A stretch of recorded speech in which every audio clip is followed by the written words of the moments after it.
the beginning, you do try to be a supportive wife. In the beginning, you're like, okay, babe, you know, are you all right? You know, you're going to do this. Yeah, because when you get fired, you know, it's one you thing deal you with the quit. emotions, you deal with the emotions. But when you get fired. But, you know, and you be supportive in the beginning. And I really was, because I was thinking, like, I'm going to be the best supportive wife. I'm going to take care of my man. I'm going to take care of my man. Boy, that stuff wear out. Yeah. Because after a while, you looking like, what are you doing, buddy? Yeah. You know, are you going out today?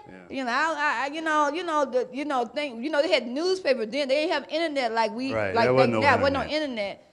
But it just did something to me. And then after a while, the way you look at him will start changing. And then, you know, he don't know you changing the way you look, but you looking at him differently. Because now it's swift to blame to me. Well, listen here, I have to think about what we're going to do next. And then I don't know what he's thinking about, but I'm thinking about, okay, we got to do something next. Yeah, now I never thought of that. She had to do, but see, for her to even thought that, I should have never put her in that position to have to think what we gonna do next. Because I'm the one who's supposed to what we gonna do, not her.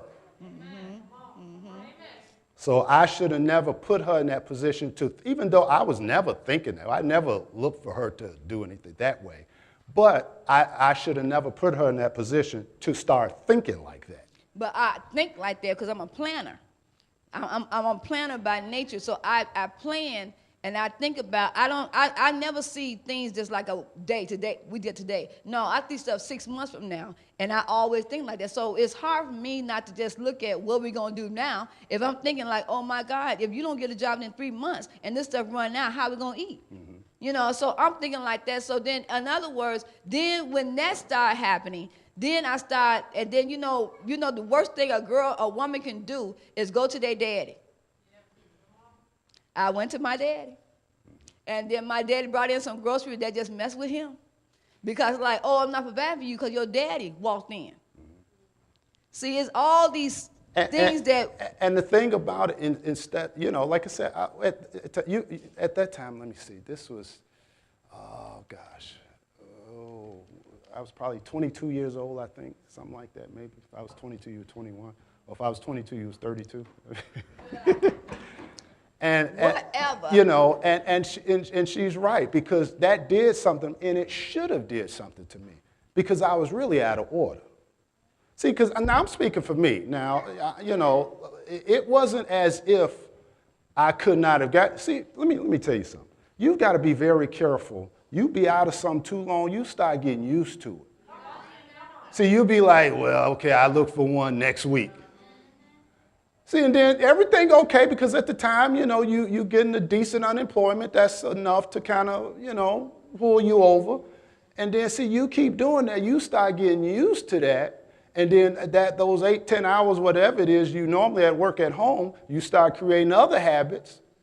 And you start getting used to it, and 1 month turn into 2 months, 2 months turn into 3 months, 3 months turn into, and if you're not careful, you know, instead of being productive, because everybody is supposed to be productive, you get in trouble. Amen. Amen. Now, that's another message for another time, you know. So, well, we're still in that lack of premarital. Well, the thing about this, nobody, you know, we try to be prepared for the bumps. And you're not really prepared for the bumps. But we try to prepare. That's what early counseling is about, preparing you for the bumps. Because there is going to be some bumps. And, you know, it's naive for you to say, I'm going to get married and you're going to have no bumps. That's very naive. But it's trying to prepare you for the bumps that can occur, what you should do while the bumps is coming or whatever. You know, just getting you prepared for it. And you do need to know what to do so you will not get out of order. And then even during that premarital time, there's certain expectations you learn of each other, what to do if, as you said, if this happened, that happened. Let me say this too, when they said that. The reason we really did not get premarital counseling, because we were married in October of '83, and my father just took over as pastor in June of '83. So that's the reason that didn't happen. He just had been pastoring a few months. And, you know, and a lot of other things were going on at the time. So that's really why we didn't officially, even though I got counseling from him, but just as a Oh, You didn't we get did. it with me, though. No, we didn't get it together, but I got some counseling, you know. Praise the Lord. All right. So definitely common mistake in marriage. One is lack of premarital counseling. Then also, what is a mistake a husband makes? One of the mistakes husbands make, this is going to sound, this is in some cases, not in all cases, but this is over years we've seen. One of the mistakes a husband make is expecting their wife to be their mother. Now, not in all cases. Like I said, we're just saying some Now, cases. when we say mother, we're not talking about in a sexual form. Oh, no. It's like an expectation. Like if my mama cook at 6 o'clock, I expect my wife to cook at 6 o'clock. Yeah. Or if my mama used to always had a plan or whatever stuff, and then my wife is not the same as my mother. Mm-hmm. And My then, mama made biscuits like this, so I'm expecting you to make biscuits like my right, mama. and my mom would never say something like that. You compare me to your mama viewpoints. Mm-hmm. If that's only if you think your mom was somebody. I guess that's a key, But it's comparing. Yeah. And you can't compare your mama with somebody you don't even know. Yeah. First of all, when we get married, we are two different people that grew up differently. Mm-hmm. How I was raised was how I was raised, and how he was raised, And we trying to, and this is the part that people don't realize, is the becoming is the journey. Sure. We said, I think get married said become as one. No, becoming. It's a process. It's a process. It's a process. Becoming as one. And becoming as one is a journey. It's the same thing I tell people all the time. People say, I want to get saved. Yeah, getting saved is all right. You already made a confession. But being a Christian is a journey. Yeah. That is a total another level, because being that's on another level. So the becoming is the journey. Sure. The becoming as one. Yeah. Becoming and not comparing. And that comparing is so high because you're comparing old boyfriends, old girlfriends. Maybe I made the wrong choice.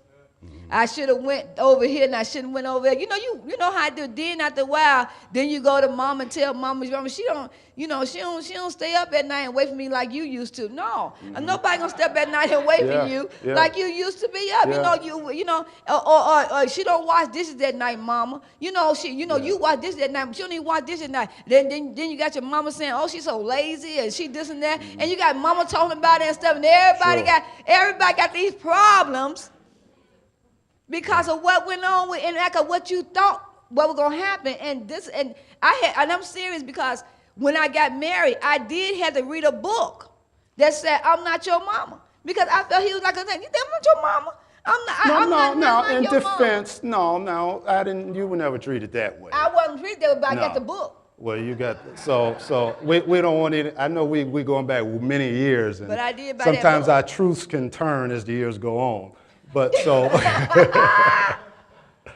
so that never was that thinking like that. Or you think, or if your mother always ironed all your clothes and you don't iron your clothes, now he expect you to iron all his clothes. Yeah, that can happen. That can happen, and that does happen with people. Okay. Or if your mama fix your food and now she said you better fix your own food. Well, that can happen. See, a lot of these things could be avoided during premarital counseling. That's really, Okay, let's move on. We got a few things, and we don't want to just labor on all of this. Another mistake husbands make is not allowing or trusting his wife's ability to help him, especially in major decisions. I've seen that happen for years, where you've had men, for different reasons, not allowing their wife or even believing that they can help them. That they know, that they know what they're talking about in some areas. They may say, "Oh, you don't know," and I've seen a lot of men make that mistake and not trusting their wife's instinct. But allowing her to be what she is biblically is to to help you. Yeah. Not here to hurt or to hinder, but to help you. You know, and sometimes there are things women can see before we can. And many times, and what I mean by instinct, from the inside, because men are more visual. We kind of we believe it when we see it. You know, that's just the way we are. We operate visually from, what we see.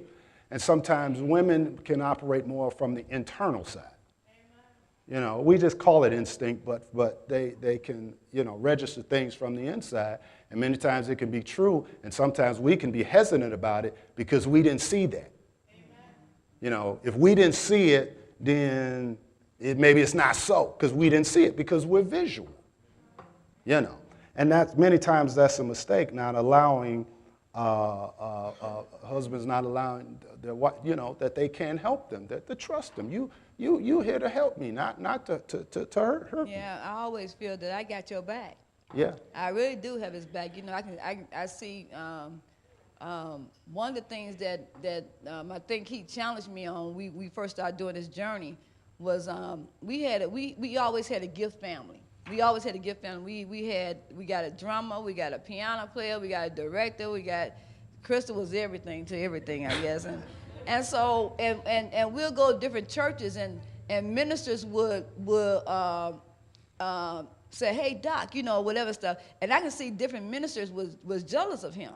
And then I would tell him, no, that's not true. That's not true. That's not true. And I said, baby, it wasn't. They see it from afar, but nobody know the work we did to get us the way we were. And so people did, and I said, they not, and then eventually he would see it, and he said, oh my God, why? And I would say, and the thing about it, I don't know if anybody know they be saying stuff or whatever stuff, but if I see it, I'm gonna let him know, like, hey, don't put your trust in this. Don't, be doing some stuff, because my husband, he would buy them a suit, he would do stuff for them and stuff. I'm like, you ain't got to go all that. Just stay, you all right, because then it will hurt him. And I don't want him to get hurt. Mm-hmm. I really don't want him to get hurt. I don't want him to put all that trust in somebody, and then next thing you know, they're going to hurt him. So I will protect him in that sense of telling him that, baby, this is going on. He said, no, I don't believe that. He cool with me. He does nothing. See, because once again, we're visual, and if you act like you cool and you don't say otherwise or do otherwise, I think we're all right. Plus, I'm not a person who out to look at, I'm not one of them paranoid people. Oh, they don't like me. I'm just not that. I know some people are like that. They don't like. I just don't do that, And sometimes with me, I have to see it, or you almost have to tell me, I don't like you, Doc. Like, really? I guess you don't then. So not allowing your wife trust her ability to help you. That's very, very, very key. Very important. And I've seen that in lots of relationships. Where husbands did not allow their spouses to help them. They're here to help. And it's really well, since I'm in the minister role, where a lot of first ladies have battles with their husband because they don't let the husband say, well, you can't help me in the minister role, and really that's what she's here for. Mm-hmm. It's like I'm your blind side. That blind side where you can't see when you're driving. I'm the blind side. I can help you. I'm not trying to, and one thing I have always portrayed, and I tell everybody, I didn't ask for this role. My job was just to love him. And as me loving him, I'm going to make sure that I'm going to, I'm not his protector, but I'm going to love him. And God will rise me up to help him in different directions where we're taking it to, because I'm not trying to override him. Mm-hmm. When God had called me into the ministry, somebody came to my office and said, Pastor, I wasn't a pastor then. I wasn't even nowhere near a pastor. And they said, you know what? I enjoyed your teaching, Bud, than Pastor Pettis. You should get your own church. And I shut them up right then and there. Shut up. You belong to this church. That's the pastor. You don't try to bring no division between me and my husband. Sure. That's and true. you shut them up. You don't sit there and say you don't take in the odds. That odd stuff will reverse time when you start checking them. Sure. Absolutely. Don't. And I tell women all the time, and I really tell Pastor Wife, stop believing that PR. I said press release. Yeah. Don't believe that press release, because they would turn on you like they turn on your husband. Don't you do that. And you have women believing all that stuff, and then they turn against their husband and say, well, God called me. This is the area that I always say, and I said this and I testify about this all the time. God would not call me without telling him. All right, listen to me. Never would he do, never. Because when God called me, I was sitting in, Carolina, Texas, or whatever. I was sitting there. And when God said, Lord, it's time for you to minister. And I sat there and I said, God, if it's really you, you would tell him. I'm not going to tell him. I ain't got nothing to do with this. You called me, so I believe the God that I serve had enough sense to know to call him, tell him about it, wouldn't it? And so when I got back to the hotel, because I was by myself, and I got to the hotel, he said, Laura, I think it's time for you to be a minister. See, I didn't have to do that. I don't have to fight my battle. I don't have to prove myself. I don't have to say, well, God called me. No, I'm not going to bring no division. And God is not about no division. He's not about no confusion. He got enough sense to know, because if he do not obey God, then God get him, not me. Yeah. But I'm gonna listen to what God got said. Then I said, well, God, I believe my God is smart enough to let him know, and he have to obey God, not me. Sure. And that's our confusion. Oh yeah, shut up, stop it. That's how a lot of marriages broke up in the ministry, because somebody rose up and said, no, that is all about me. Really, the truth of the matter is, when you in ministry, the whole family is in ministry. Sure. It ain't just him, it's the whole family. Absolutely. When the church look, they don't just look at the pastor, they look at the kids. If the kids ain't obeying, they look at the pastor. How you can rule your own household when you can't rule your kids in the church? Sure. Okay. Well, we talk about mistakes husbands make. How about mistakes wives make? We don't make mistakes. I just had to say that. Boy, if this wasn't live television, I'd say something. But mistake wives make is expecting, okay, this is pretty good, expecting the husband to know her needs or when she's changing.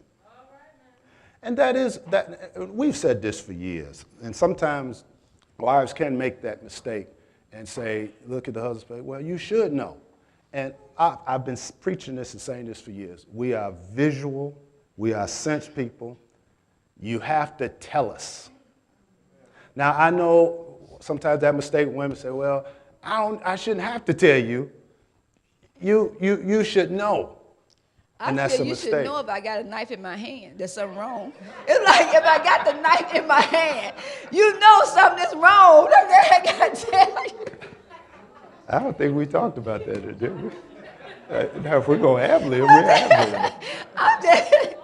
I'm just saying, it's just, we ain't got to tell you everything. It's like you should see the content of my face. Sure, we understand not everything, but most things, that is a mistake, because wives can think the husband should know, and that's just not true. And that's just not, now you're going to have to, you helped in this question, so you need to, for everybody looking at me like I made this question up and I didn't. No, I said because we know that everybody go through changes. Everybody, from the beginning of the relationship to the middle of the relationship or whatever, you're going to go through a change. But women is so emotional, and sometimes we can be moody too. And so, in other words, you need to let your mate know that, hey, I'm going through something right now. Because a man always have an answer. Sometimes I don't want to hear an answer. I just want you to be quiet and listen. And this is where you do say, wait, don't give me a solution. Just listen. Don't help me in this. I said in a minute, did I ask for the question? I don't think I said. I think I'm just saying how I feel. I didn't think I need you to give me a lecture about it. I'm just saying, And so you have to, it's a breathing game. Women need to breathe, and when we breathe, we talk. That's a breathing game. It's not so much as we just breathing. And so if I said I need you to help me, then you need to help me. I hope that, I'm not sure if that really went over too well. No, but it's just that. Let me say it this way, you know, and from the man's point of view, that is a mistake to think we know, because we don't. Now I can't say it no plainer than that. Now wives, well, you should know, well, whether you should or not. Now I'm helping you all on this too. We don't know. If you don't tell us, because we don't like all this guessing. I guess it's No, I understand. Now, I'm trying to help somebody. we see, because once again, there's a little button of heads again, because now women think, well, you should know, I want you, and I'm sitting up here saying, we don't know. It don't matter if you all say you should. Should, but we don't. Should ain't gonna get nothing out of us. But we don't. But then sometimes, as you've been married a long time, like we have. Well, certain things you know, absolutely. It's like, my God. But certain things, yeah, certain it's things. Like, yeah, certain things, sure. Really? Certain things, okay. absolutely. Okay, we agree on that. But the mistake is made often is they assume, you can assume we know, and many times we don't. Sometimes, man, we'll play it off, but most times we just don't know. But sometimes I think you're playing out there you won't know. Well, even if that's the case, now I'll put it this way. Let's say if that is true, then to make sure I do know, tell it. So I can no longer play it off like I don't know. See, that was worth a mouthful for you wives right there.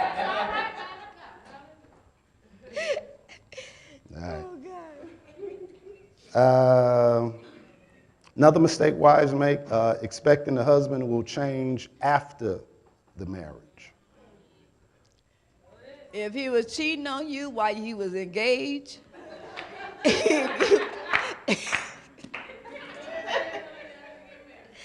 he gonna cheat on you. Well, what's in that glass right there? It's so unrealistic. I'm so serious. It's so unrealistic to think that the person gonna change because of you. And the man only changed, I believe this, because he want to change. Because he want to change. I want to change. But he's not going to change because you wishing him to be changed. Because then you start saying, well, I'm special. Because I know we think as women, I'm going to be the one that changed you. And he looking at you like, because I changed myself. It's the same thing, you don't need to push a man to marry you. You know, you push him and then, he not ready to get married. Then when you marry him, then you marry the monster. Yeah. And then you want like, how? He wasn't like that before. And I seen a lot of marriages like Heckle and Jekyll. Was it Heckle and Hyde or whatever? Hyde. Dr. Jekyll and Heckle Mr. and Jekyll, Hyde. Mr. Hyde. Like, oh my God, how they changed? Well, they didn't change, you changed. You thought they were a certain way, but they really wasn't. Because you were so anxious to get married. Okay, so that doesn't expect the husband to change after marriage. And sometimes people think that, well, if I marry him, he gonna change, and that's just not so. Okay, sometimes people change, not a result because you marry, because as she said, because you want to change. That's really kind of how it is. If a man don't want to change, there's not enough tea in China that's gonna make it. I don't know if you all got that analogy, I guess, but. Because he wants to. And sometimes people do think that. It's good she said that, because sometimes women think, oh, I'm the one, I'm special. And it's not really that. It's because he's ready now. He's now made a decision to make certain changes. Okay? All right. Well, we're talking about what they expect. Now, what about the right to expect? Husband and wife, what do they have a right to expect? Now, this goes into just two simple words. A husband has a right to expect support. Amen. And I think we kind of hit on that earlier. Men, we do need to be supported. And when I mean support, I don't mean baby or pacified or that type, but supported. Right, and the thing about this, I will support you if you're going somewhere. Yeah. It's supporting the vision, supporting his whatever. dream and vision. Absolutely. But if you ain't going nowhere, I'm not gonna support you. Right. You know, I'm not gonna support you sitting on the couch.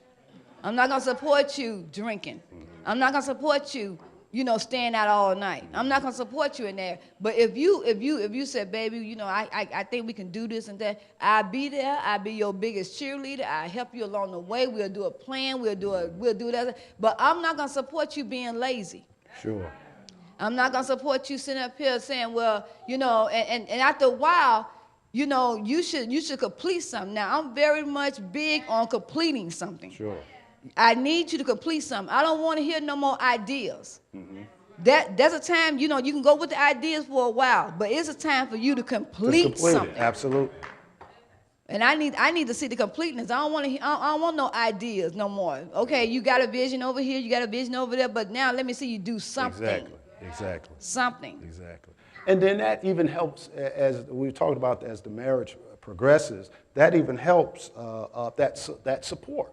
Because she's seen me in this area complete this. Then when it's time to do something else, hey, then it's easier to support the next thing.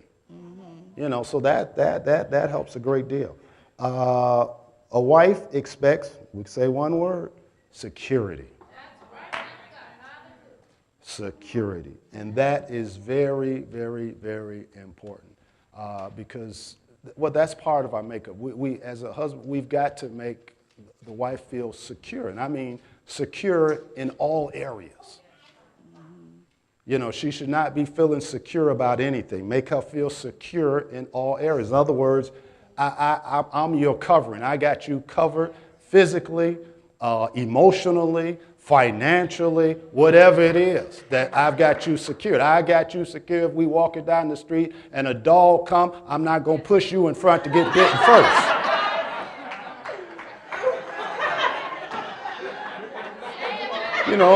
Some run out and you like, oh, and pushing her, and we laughing, but some people be like, y'all wake up, did you hear something downstairs? Baby, go downstairs and check it. I'm sending her downstairs to check. Did you hear that sound? No. But that's really true because I had an incident where I felt this man was following me. And I called my husband, and he said, "Where you at?" And I told him where I was at, and I said, "You ain't got to come. I'm finna just get in the car." And he said, "Where you at?" And then before I knew it, he right behind me. I'm like, "My God, man!" But he was like on it. He like, I ain't like, I'm letting you know I'm standing here. If anybody trying to touch you or hit you or whatever, I'm right here. And that felt good. But I was like, my God, I said, I'm getting God. But it was good. It was good to let me know that he got my back. Yeah. That he was not going to let nobody hurt me. If I thought that somebody was following me or I thought somebody was trying to harass me, he'd just be right there. He is a fighter by nature, but he's sweet by nature. But I've been delivered. I've been delivered. He's been delivered. But that's a good thing to know, though. It didn't matter where I was at. If my car stopped or anything, and he asked where you at, he just come. He just come and take care of me. Yeah. So that's a very huge thing is security, and women know that, and if men know that, you be batting 100. Make sure why she feels secure in every area. If something went wrong, hey, I got it covered. I'm gonna take care of this. You don't have to sit. That's like we said earlier about the thing. When I lost my job, I kind of got out of position. I should not have put her in that position to be thinking about what we gonna do. So a woman has to have that security just in case, hey, if my money don't go right or if she lost her job or something, hey, I got you covered. She needs that security. I shouldn't have to feel I got to carry the load, because he never told me to work. Never told me to work. And then when I got a job, he never asked for none of my money.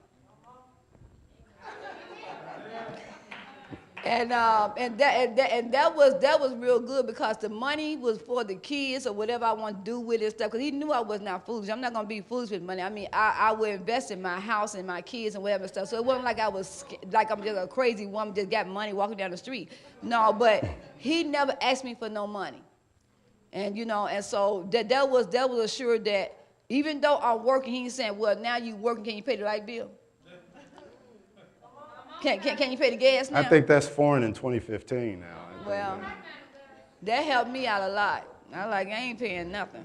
Because I just took the attitude like you was paying before I came here. What, if by me getting a job, don't change it. Now, let me say this before someone think that sounds good. Now, I've taught this years and years ago, and I'm sure Brother Chidi can dig the tapes out. That's biblical. I mean, I didn't really know it was biblical. I was taught that way by my father, first of all, because that's how he thought, and that's how his father thought too, that way. But I learned on later that is totally biblical. And then as we got into this, as I counsel people and know people, that's why we said earlier, one of the biggest things that happens in marriage is not infidelity, but it's that money thing.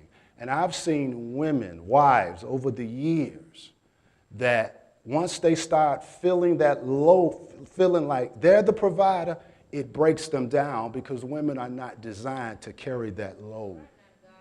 They are a helpmeet. They are not the provision.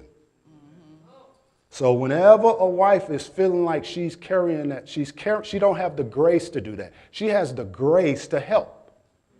And it don't matter what it is. If I was a businessman, she has the grace to be a helpmate. If I'm a pastor, she has the grace to be a helpmate. But if she starts feeling like she's part of that provision, she's not designed to carry that. And she gets broken down. And I can tell you a lot of stories by countless amount of marriages and women and people, because they feeling that load like they're carrying it, and then they feel broken down. And then it just messes everything up. So it is biblical. Is there anything wrong with her working? No, absolutely not at all.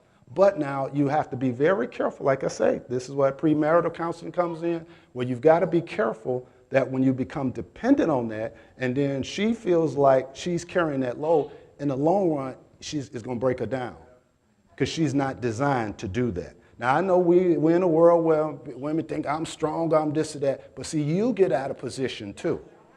See, we both have a role to play. We both have a position. We both have a certain grace that makes this thing work. And if I step out of my grace, we're in trouble. If she steps out of her grace, we're in trouble. So that's really how that really comes about. It's not saying don't. Now, I don't want anybody taking this. We are not saying all wives go home and quit your job. No, we're not saying We are that. not telling you that. We're not saying Television worldwide, we are not saying we're that. not saying that. We're not saying that. We're not saying Now, that. you might be in a certain position now. Now, let me say this since we're there. You might be in a certain position now where it is dependent. But you know what? Ask God to help you. Build your faith in that. See, because everybody was not taught that. And I understand that. Most people were not. But you start somewhere, build your faith in that, where you get that faith in you, where you can be that. And if for whatever reason, if your wife wanted to quit or whatever reason, you're not dependent on that. Build your faith in that area. Trust me, that makes a whole lot of difference in a lot of things. Because one of the things what the woman can do is get pregnant. And then she get pregnant and she got to stay at home. And then you depend on her income. Yeah. Then it's like, oh my God. And then you wind up being like, or if she gets sick. Yeah. Or if she gets sick, or she get tired, or let's just say, or if she lose her job, or anything can possibly happen. See, and I've taught this years ago, there is a certain grace in men to do stuff. You don't even have to be educated. Yeah. There's a certain grace in us. We've been built in us to provide. Amen. Adam, take care of the garden. Yeah. That anointing, that grace is in every man. He never told Eve to take care of the garden.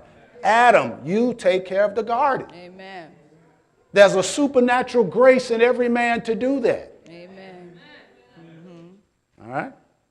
Mm-hmm. Okay. All right. Let's move on before we get some questions. Mistakes parents make. Parents make mistakes? One of the mistakes parents make is expect their kids to not make mistakes.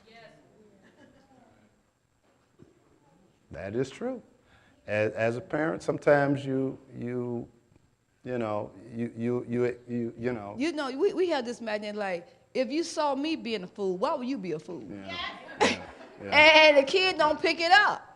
It's like, if you saw me struggling, why are you struggling? And you would think that kid would learn from your mistakes, but they have not learned from yours. They wind up repeating what you went through. And you're like, my God, did you not see it? And then when you try to tell them, they're like, no, you're trying to stop my fun. But it's like, I'm trying to show you something. Don't be like me. Yeah.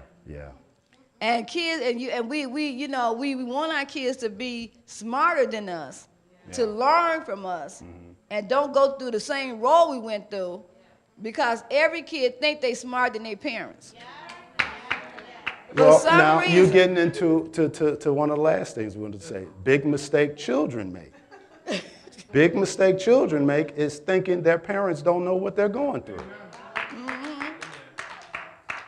Now, that's a huge mistake that, when you're young, you think your parents don't know. And the thing about it is, you 16, I'm 45. I was 16 before. Amen. And there's nothing new. There is nothing new. Nothing new. Because hurt is a university. Pain is university. It's universal, absolutely. Being talked about university. Sure. See, you ain't saying nothing new that nobody in this world has been through. And since I already been through the hurt and the pain and disappointment, and I'm trying to tell you how to get out of it, you don't have to sit up here and try to invent something else. Because I'm trying to tell you, well, you just don't understand. That I do understand. I understand that you got hurt. I understand that you felt now somebody messed with your manhood, somebody messed with your girlhood, whatever stuff. I understand that. Now, this how to deal with it. But, the young kids today, they think they know more than their parents because we so old school. But you better thank God for this old school, because this old school helping the new school. We kind of say old school, new school. It's just about what's right. That's what it really boils down to. What was right 50 years ago is still right today. So it's not so much as that. And that is always the mistake that's made. Children think, parent, you don't know. We do know. We live that life. We do know. Yes, situations can be different to a point, but we do know. But also, too, with any parent, especially if you have some type of close relationship with your child, you definitely know them. See, sometimes children be like, my parents don't know me. Yes, we do. Because in any of our children, we see some of us in all of them. That is just point blank. In all of your children, we see some of us in every single one of them. And certain things we see in them, and if we know they're doing something, because we see it. And that's why we can say, listen, don't do that, because if you do this, trust me, this is what's going to happen. Because as she said, and it's biblical, there is nothing new. There's nothing new. So that's always the mistake kids make. My parents don't know. They don't know what. Yes, we do. And you would be wise to take the wisdom, of your parents who do know. Yeah. All right. Okay. Let's get this Q&A going on. We can get this. I know we said a lot. You want to ask on what we said, that's fine. Or you want to ask something else different, let's get it going. Amen.